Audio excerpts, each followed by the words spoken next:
Hello friends, सर्वज्ञ coaching क्लासेसच्या या एज्युकेशनल यूट्यूब चॅनलमध्ये आपलं मनापासून स्वागत आहे. आज आपण भूगोलातला एक खूप इंटरेस्टिंग विषय अभ्यासणार आहोत. आपण दोन मोठ्या आणि महत्त्वाच्या देशांच्या अर्थव्यवस्थांची म्हणजेच इकॉनॉमीची तुलना करणार आहोत. आपला भारत आणि ब्राझील. आता इथे एक मोठं कोड आहे. भारताचं राष्ट्रीय उत्पन्न ब्राझीलपेक्षा खूप जास्त आहे, पण तरीही एका सामान्य भारतीयाचं उत्पन्न ब्राझीलच्या नागरिकापेक्षा कमी का आहे? याच कोड्याचं उत्तर आज आपण या लेक्चरमध्ये शोधणार आहोत. तुम्ही जर चॅनलवर नवीन असाल तर सबस्क्राईब नक्की करा. चला तर मग या कोढ्यामध्ये थोडं खोलवर शिरूया. हे कोढं तसं सरळ सोपं नाहीये. हे थेट त्या देशांच्या राष्ट्रीय उत्पन्न आणि दरडोई उत्पन्नाशी जोडलेलं आहे. आणि हे जे दोन्ही इंडिकेटर्स आहेत ना, ते कोणत्याही देशाच्या आर्थिक प्रगतीचे खूप महत्त्वाचे मापदंड मानले जातात. हाच तो आपल्या आजच्या अभ्यासाचा मुख्य प्रश्न आहे की भारताचं एकूण राष्ट्रीय उत्पन्न म्हणजेच टोटल नॅशनल इन्कम ब्राझीलपेक्षा खूप जास्त असून सुद्धा भारतीयांचं दरडोई उत्पन्न म्हणजे पर कॅपिटा इन्कम इतकं कमी का आहे? आता या प्रश्नाचं उत्तर शोधण्यासाठी आपल्याला दोन्ही देशांच्या अर्थव्यवस्थेच्या अगदी मुळाशी जावं लागेल. चला आपल्या या विश्लेषणाची सुरुवात दोन्ही देशांच्या अर्थव्यवस्थेच्या एकूण आकाराने म्हणजेच त्यांच्या साईजने करूया. आपण पाहूया की त्यांचं एकूण राष्ट्रीय उत्पादन, ज्याला आपण ग्रॉस नॅशनल प्रॉडक्ट म्हणतो, ते नक्की किती आहे. आता इथली आकडेवारी बघितली ना की खूप रंजक गोष्ट आपल्या लक्षात येते. साधारण 1960च्या काळात भारत आणि ब्राझील या दोघांची अर्थव्यवस्था जवळजवळ एकाच पातळीवर होती, म्हणजे सारखीच होती. पण 2016पर्यंत चित्र पूर्णपणे बदललं. भारताने एक प्रचंड मोठी झेप घेतली. आकडेवारी आपल्याला स्पष्टपणे सांगते की 2016मध्ये भारताचं एकूण राष्ट्रीय उत्पादन ब्राझीलपेक्षा कित्येक पटींनी जास्त होतं. अच्छा, आपण पुढे जाण्याआधी एक गोष्ट पटकन समजून घेऊया की हे स्थूल राष्ट्रीय उत्पन्न किंवा GNP म्हणजे नेमकं काय. तर अगदी सोप्या भाषेत सांगायचं झाल्यास, एका आर्थिक वर्षात देशात तयार झालेल्या सगळ्या वस्तू आणि सेवा म्हणजे गुड्स अँड सर्व्हिसेस यांचं एकूण पैशातलं मूल्य. यावरूनच देशाच्या अर्थव्यवस्थेचा आकार ठरतो. आपल्या कोड्याचा जो पुढचा महत्त्वाचा भाग आहे ना, तो दोन्ही देशांमधल्या लोकांच्या व्यवसायांशी जोडलेला आहे. तुम्हाला माहीतच असेल की कोणत्याही देशाच्या अर्थव्यवस्थेचं वर्गीकरण हे 3 मुख्य क्षेत्रांमध्ये म्हणजे सेक्टर्समध्ये केलं जातं. हे 3 प्रकार आहेत: प्राथमिक, द्वितीय आणि तृतीय, म्हणजेच प्रायमरी, सेकंडरी आणि टर्शरी सेक्टर्स.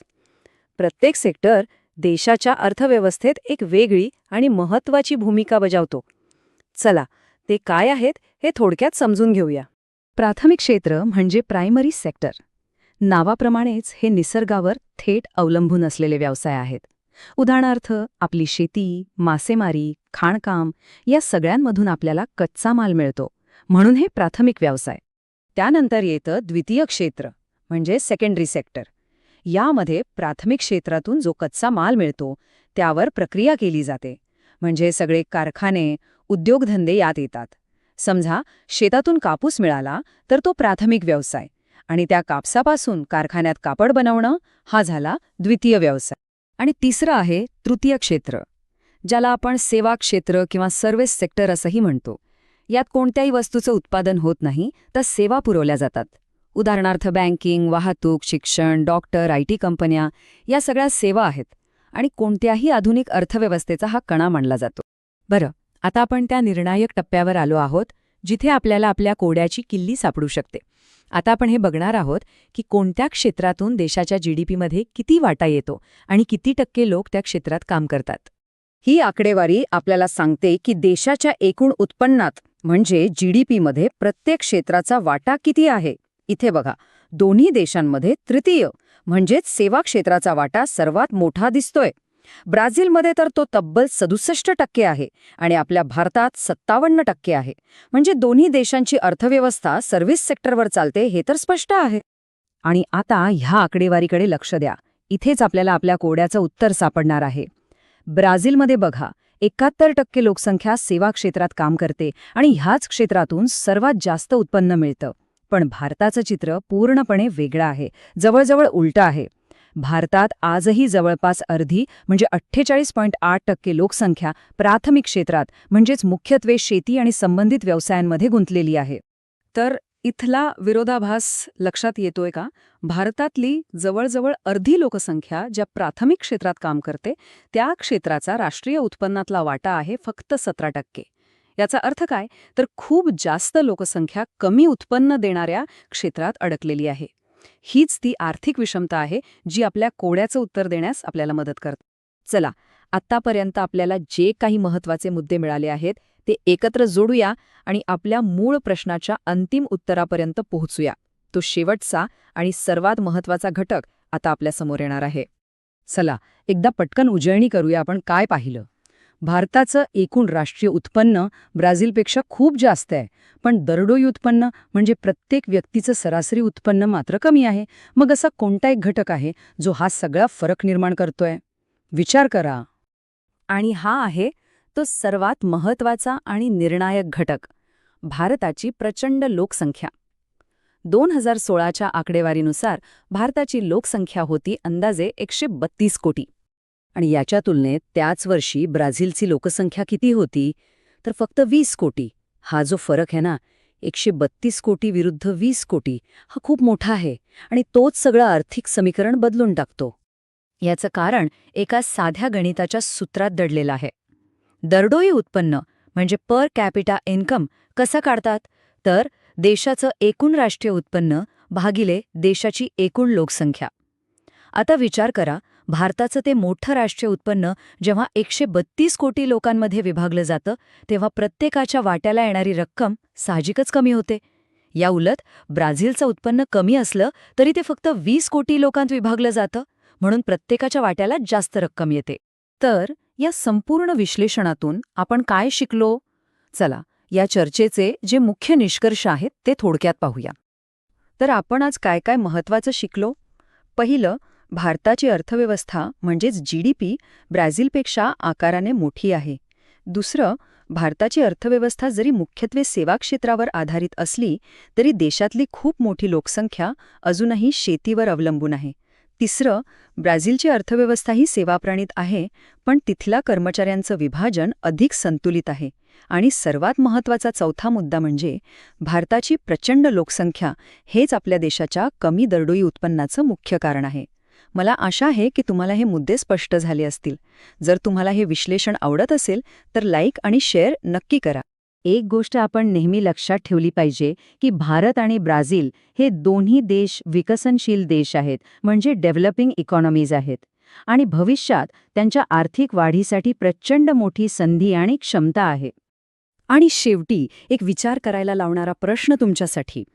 जसजशी भारताची अर्थव्यवस्था वाढत जाईल तसतसं खरं आव्हान काय असेल? देशाचं एकूण उत्पन्न वाढवणं की ते अब्जावधी लोकांमध्ये समानतेने आणि योग्य पद्धतीने वितरित करणं? यावर नक्की विचार करा.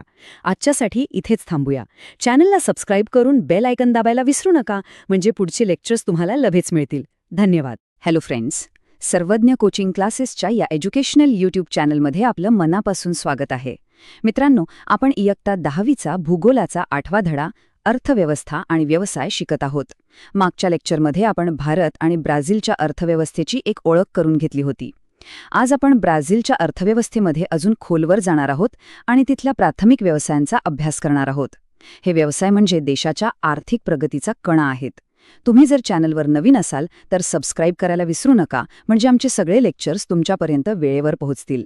चला तर मग सुरुवात करूया. आपल्यापैकी बऱ्याच जणांची सकाळ वाफाळत्या कॉफीशिवाय सुरूच होत नाही, बरोबर ना? पण कधी विचार केलाय का की आपण जी कॉफी पितो त्यातली जगातली सर्वोत्तम आणि सगळ्यात जास्त कॉफी कोणत्या देशातून येत असेल? हो, अगदी बरोबर ओळखलत. याचं उत्तर आहे ब्राझील. ब्राझीलला तर जगाचा कॉफी पॉट असंही म्हटलं जातं. आणि कॉफी हे फक्त एक उदाहरण आहे. यावरून आपल्याला ब्राझीलच्या शेतीमधील ताकदीचा एक छोटासा अंदाज येतो. आजच्या या लेक्चरमध्ये आपण प्रामुख्याने 5 महत्त्वाच्या मुद्द्यांवर चर्चा करणार आहोत. पहिला मुद्दा आहे ब्राझीलचे आर्थिक इंजिन, म्हणजेच तिथले प्राथमिक व्यवसाय. दुसरा, कॉफी ते पशुपालन. यात आपण शेती आणि संलग्न व्यवसायांचा आढावा घेऊ. तिसरा मुद्दा आहे जमिनीखालील संपत्ती, म्हणजेच खाणकाम. चौथा, 2 प्रकारची मासेमारी. आणि 5वा, जागतिक व्यापारात ब्राझीलचे स्थान काय आहे हे आपण समजून घेणार आहोत. चला तर मग आपल्या पहिल्या भागाला सुरुवात करूया ब्राझीलचे आर्थिक इंजिन, म्हणजे असे व्यवसाय जे थेट निसर्गावर अवलंबून आहेत. पाहूया निसर्गाने दिलेल्या या देणग्यांवर ब्राझीलची अर्थव्यवस्था कशी उभी आहे. आता बघा, भारताप्रमाणेच ब्राझीलची अर्थव्यवस्था सुद्धा मिश्र म्हणजेच मिक्स्ड इकॉनॉमी आहे. म्हणजे इथे सरकारी आणि खाजगी दोन्ही क्षेत्रांचं सहअस्तित्व आहे. सेवा क्षेत्र आणि उद्योगधंदे यांचा विकासही खूप झाला आहे. पण कोणत्याही मोठ्या इमारतीचा पाया जसा महत्त्वाचा असतो, तसाच ब्राझीलच्या अर्थव्यवस्थेचा पाया आहे तिथले प्राथमिक व्यवसाय, म्हणजेच शेती, खाणकाम, मासेमारी हे सगळे व्यवसाय नैसर्गिक साधनसंपत्तीवर अवलंबून आहेत आणि आज आपण ह्याच पायाचा अभ्यास करणार आहोत. आता आपण ब्राझीलच्या सर्वात महत्त्वाच्या प्राथमिक व्यवसायाकडे वळूया, तो म्हणजे शेती. ब्राझीलचा जो दक्षिण आणि आग्नेय भाग आहे, तिथली जमीन आणि हवामान शेतीसाठी इतकं उत्तम आहे की तिथे विविध प्रकारची पिकं घेतली जातात. ब्राझीलमध्ये घेतली जाणारी प्रमुख पिकं म्हणजे कॉफी आणि सोयाबीन, ज्याबद्दल आपण बोललोच. पण त्यासोबतच कोको, रबर, ऊस, मका, केळी, अननस आणि संत्री लिंबू यांसारखी लिंबूवर्गीय फळं सुद्धा मोठ्या प्रमाणावर पिकवली जातात. तिथलं उष्णकटिबंधीय हवामान या पिकांच्या वाढीसाठी अत्यंत अनुकूल ठरतं. इथे एक महत्त्वाची संकल्पना आपण समजून घेऊया, ती म्हणजे नगदी पीक, ज्याला इंग्रजीमध्ये कॅश क्रॉप असं म्हणतात. नावाप्रमाणेच ही पिकं शेतकरी स्वतःच्या कुटुंबाच्या उदरनिर्वाहासाठी नाही, तर प्रामुख्याने बाजारात विकून थेट नफा म्हणजे कॅश मिळवण्यासाठी घेतात. ब्राझीलमधील कॉफी, कोको, रबर, सोयाबीन आणि ऊस ही नगदी पिकांची उत्तम उदाहरणं आहेत. ही गोष्ट परीक्षेच्या दृष्टीने खूप महत्त्वाची आहे, लक्षात ठेवा. ब्राझील हा जगात कॉफी आणि सोयाबीन या दोन्ही पिकांचा सर्वात मोठा उत्पादक आणि निर्यातदार देश आहे. या पिकांच्या निर्यातीतून ब्राझीलला मोठ्या प्रमाणावर परकीय चलन मिळतं, ज्यामुळे देशाची अर्थव्यवस्था मजबूत होते. आता कॉफीचं उत्पादन संपूर्ण ब्राझीलमध्ये होत नाही. जसं आपल्याकडे महाराष्ट्रात म्हटलं की नाशिकची द्राक्ष किंवा कोकणातले हापूस आंबे डोळ्यासमोर येतात, तसंच ब्राझीलमध्ये मिनाज जेराईस आणि साओ पावलो ही 2 राज्य कॉफीच्या उत्पादनासाठी जगप्रसिद्ध आहेत. शेतीसोबतच पशुपालन म्हणजेच ॲनिमल हस्बंड्री हा सुद्धा एक महत्त्वाचा जोडधंदा आहे. विशेषतः ब्राझीलच्या गवताळ प्रदेशात मांस आणि दुग्धोत्पादनासाठी मोठ्या प्रमाणावर गायीगुरे पाळली जातात. त्यामुळे तिथल्या लोकांना शेतीसोबत एक उत्पन्नाचा चांगला स्रोत मिळाला आहे. चला आता जमिनीच्या वरून थोडं जमिनीच्या आत डोकावूया. ब्राझील फक्त शेतीमध्ये संपन्न नाही, तर त्याच्या भूगर्भात नैसर्गिक खनिज संपत्तीचा मोठा साठा आहे. आता आपण तिथल्या खाणकाम क्षेत्राबद्दल बोलू.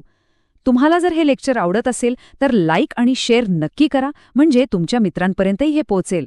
ब्राझीलच्या भूगर्भात विविध खनिजांचा खजिना दडलेला आहे.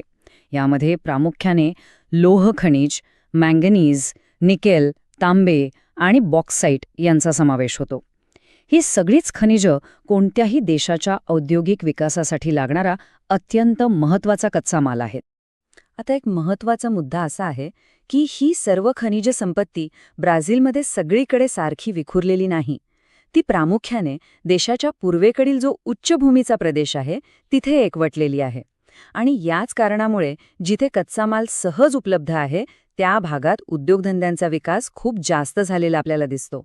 आता इथे एक प्रश्न आपल्या मनात नक्कीच आला पाहिजे की जर ब्राझील देश खनिजांनी इतका संपन्न आहे, तर मग देशाचा मोठा भाग व्यापलेल्या ॲमेझॉनच्या विशाल जंगलात खाणकाम का विकसित झालं नाही? याच्यामागे नक्कीच काहीतरी भौगोलिक कारणं असणार नाही का? याचं उत्तर अगदी सोपं आहे. पहिलं कारण म्हणजे ॲमेझॉनचं घनदाट जंगल. दुसरं कारण म्हणजे त्या घनदाट जंगलामुळे आणि दलदलीच्या प्रदेशामुळे तिथे पोहोचणं खूप अवघड आहे, म्हणजे दुर्गमता. तिथे रस्ते किंवा रेल्वेमार्ग विकसित झालेले नाहीत, म्हणजे वाहतुकीच्या सोयींचा अभाव आहे. आणि या सगळ्या नैसर्गिक अडचणींमुळे त्या भागात खाणकाम व्यवसायाचा विकास खूपच मर्यादित राहिलाय.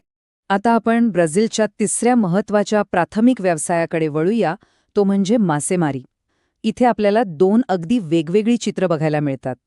एकीकडे आहे सागरी मासेमारी आणि दुसरीकडे आहे गोड्या पाण्यातील मासेमारी. या आकड्याकडे जरा लक्ष द्या. ब्राझीलला सुमारे 7,400 किलोमीटर लांबीचा प्रचंड मोठा समुद्रकिनारा लाभला आहे. विचार करा, भारताला सुद्धा साधारण 7,500 किलोमीटरचा किनारा आहे. म्हणजे एवढा मोठा किनारा असणं हे सागरी मासेमारीसाठी एक नैसर्गिक वरदानच आहे. या दोन्हीतला फरक अगदी स्पष्ट आहे. ब्राझीलमध्ये सागरी मासेमारी खूप विकसित आहे, तर गोड्या पाण्यातील मासेमारी मात्र अविकसित आहे. सागरी मासेमारी विकसित होण्याचे खूप महत्त्वाचं भौगोलिक कारण आहे. ब्राझीलच्या आग्नेय किनाऱ्यावर उष्ण प्रवाह आणि थंड प्रवाह एकत्र येतात आणि भूगोलाचा नियम आहे, जिथे असे प्रवाह एकत्र येतात तिथे प्लँक्टन म्हणजेच माशांचं मुख्य खाद्य मोठ्या प्रमाणात तयार होतं. त्यामुळे तिथे मासे मोठ्या संख्येने येतात आणि मासेमारीला चालना मिळते. या दोन्हींमधली तफावत खूप मोठी आहे.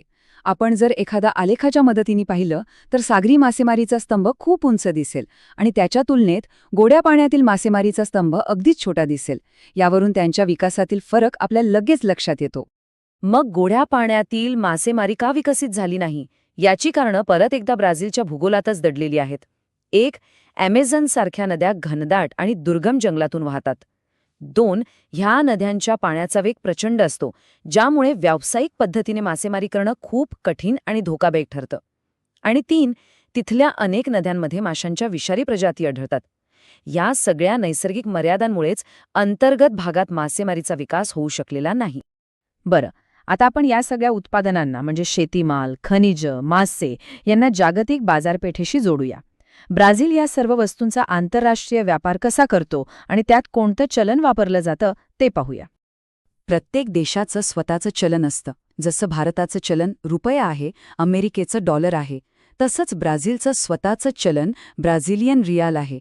पण लक्षात घ्या, जेव्हा आंतरराष्ट्रीय व्यापार होतो म्हणजे दोन देश एकमेकांसोबत वस्तूंची खरेदी विक्री करतात, तेव्हा व्यवहार बहुतेक वेळा अमेरिकन डॉलरमध्येच केला जातो. त्यामुळे ब्राझील जरी कॉफी विकत असला तरी त्याला पैसे डॉलरमध्येच मिळतात. आजच्या संपूर्ण चर्चेचं सार आपण या एका वाक्यात मांडू शकतो. ब्राझीलच्या बाबतीत हे वाक्य अगदी तंतोतंत जुळतं. तिथली सुपीक जमीन, मुबलक पाणी, खनिज संपत्ती आणि लांब समुद्रकिनारा या सगळ्या भौगोलिक देणग्यांमुळेच ब्राझीलची अर्थव्यवस्था आज इतकी समृद्ध झाली आहे. आणि शेवटी एक विचार करायला लावणारा प्रश्न. आजच्या चर्चेतून आपण पाहिलं की ब्राझीलचा भूगोल त्याच्यासाठी एकाच वेळी वरदानही आहे आणि काही ठिकाणी अडथळाही आहे.